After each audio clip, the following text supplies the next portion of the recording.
আমরা সবাই জানি একের চেয়ে দুই বড়, কিন্তু একের চেয়ে দুই কেন বড়? এই প্রশ্নের উত্তর হচ্ছে সংখ্যা রেখায় যেসব সংখ্যাগুলো ডানে থাকে তারা হচ্ছে বড় হয়, আর যেসব সংখ্যাগুলো বামে থাকে তারা হচ্ছে ছোট হয়।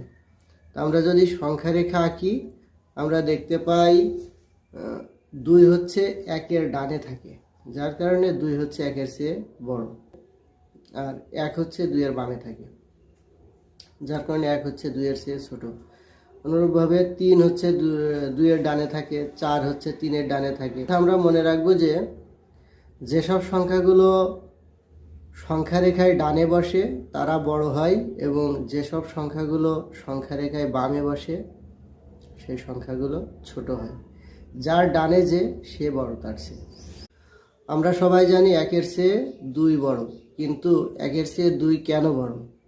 এই প্রশ্নের উত্তর হচ্ছে সংখ্যা রেখায় যেসব সংখ্যাগুলো ডানে থাকে তারা হচ্ছে বড় হয়, আর যেসব সংখ্যাগুলো বামে থাকে তারা হচ্ছে ছোট হয়।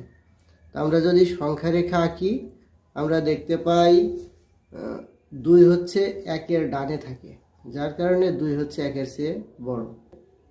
আর এক হচ্ছে দুইয়ের বামে থাকে, যার কারণে এক হচ্ছে দুইয়ের চেয়ে ছোট।